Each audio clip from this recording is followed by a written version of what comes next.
What's going on, everybody? Benny Rose here, and we are here to unbox the Nintendo Switch. It's about damn time.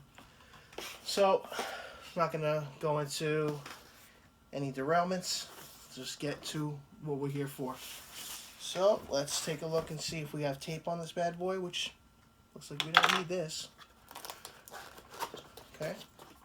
Before we do that, the system that I ended up picking up is the one with the neon blue and the neon red controllers, the Joy-Cons. Alright, ultimately you have this option and you have the gray controller option, the console, everything else is the same. No games included, but we'll go over everything that's going to be inside. So let's get started. Okay, have that upside down. They're a lot smaller than I thought, actually. You know, when you see it, you know, in a lot of the videos, it looks small. But upon opening this, it seems extremely small. And, you know, for somebody with big hands, it might be a little bit of an issue unless you're using the grip.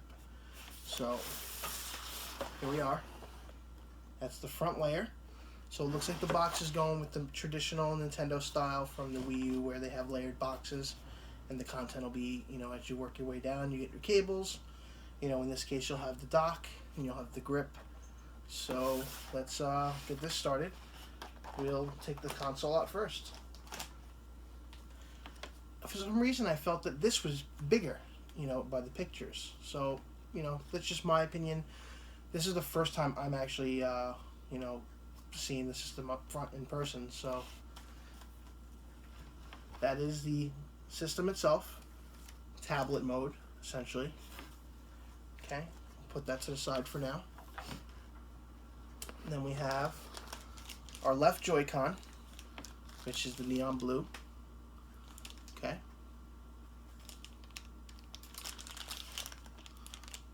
Okay, that seems okay.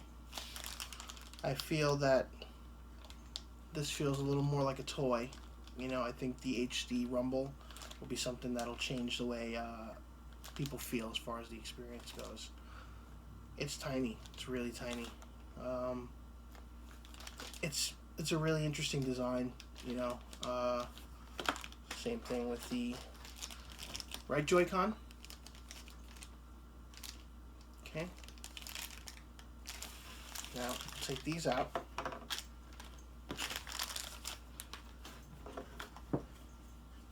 Okay.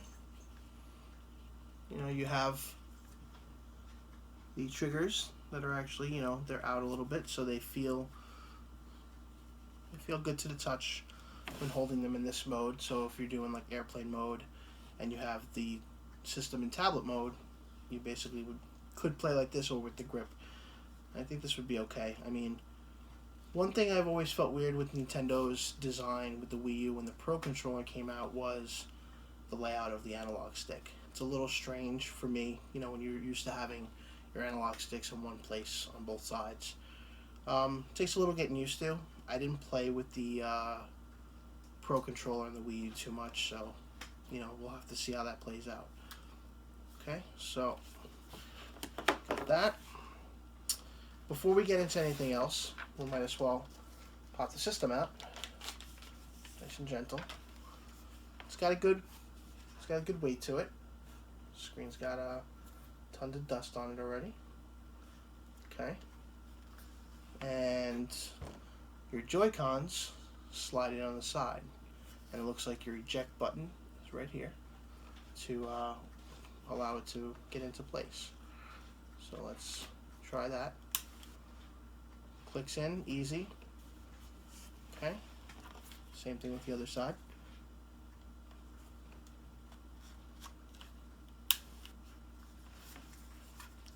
That feels pretty cool.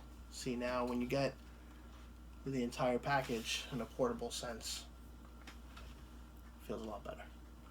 Okay, and you have the kickstand that's built into the system, which I think is awesome. Okay.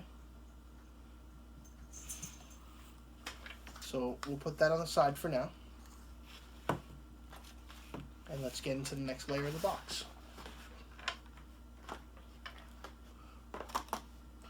Okay, after you get through the first layer, that's when you start hitting the wires and everything. So first thing we'll start with is our Nintendo Switch health and safety information, usage guidelines.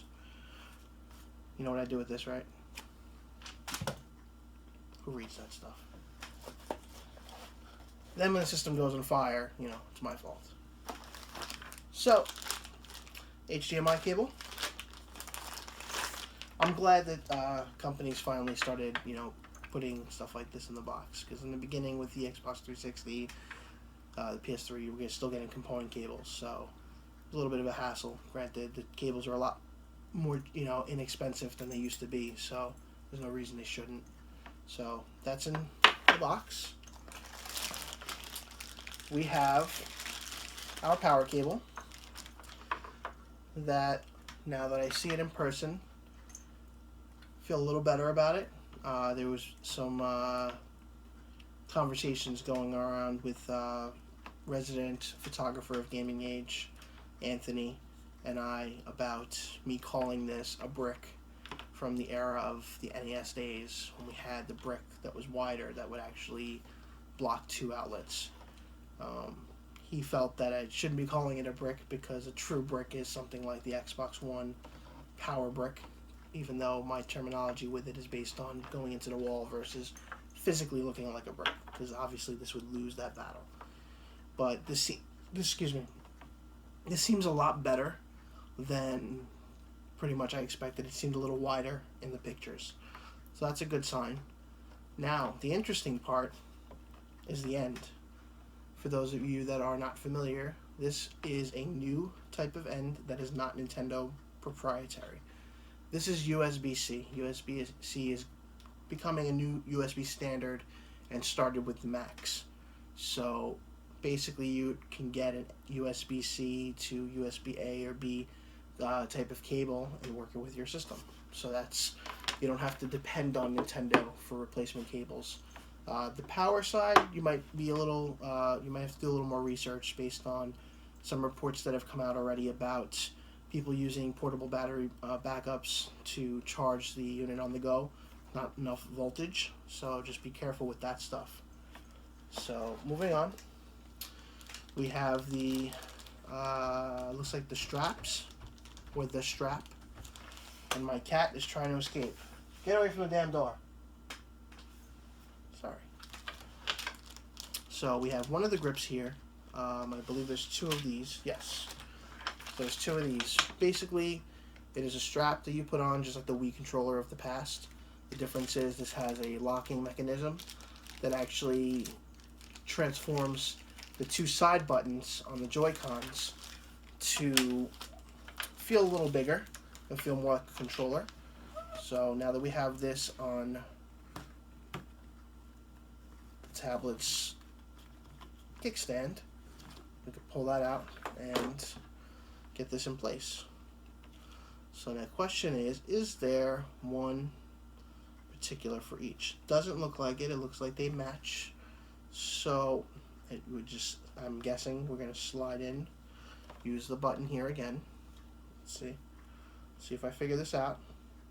Probably screw it up. Yeah, probably. Let's see. Doesn't feel like it's going in there. But I think that there's 2 locks, okay? So, damn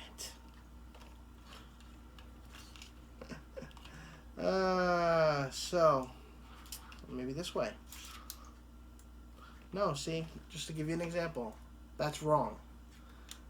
I think. Seems like it's right, but it might be wrong. We'll have to check that when we get out. I think it's stuck. Okay, so that might be a little bit of a concern. Alright, so we're going to have to come back to that one because I don't want to waste too much time on that. Maybe we'll approach that at a later point. I feel like I might have already broke the system.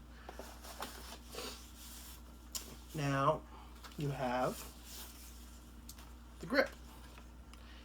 Can't fully use the grip, at least until I get that piece out, but the idea of this is to give you more of a controller feel.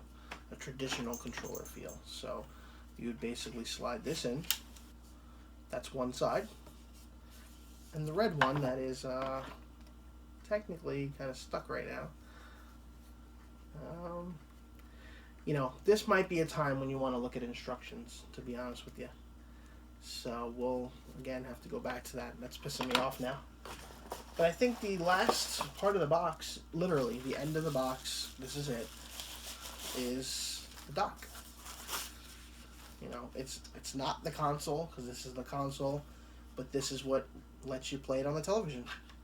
Okay, so you have your ports in the back.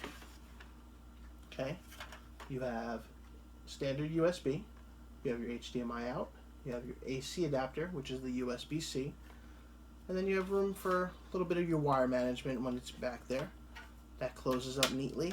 Let your wires come out right over here. Okay. 2 more USB ports on the side. Okay. So you can move that, move that, move that, move all of that. Okay, there's your dock. And then, essentially, the console would fit right in there. Okay? Pretty nifty. I think that it's a really clever design. My question is, does it go both ways? That's what she said. No. That's a good thing. So you want to have it screen out right in there. Clearly, you want to be doing this when you have your Joy-Cons plugged in. Okay, so let's take the Joy-Cons out here. Your eject button, slide out. Bam. Joy-Con lock.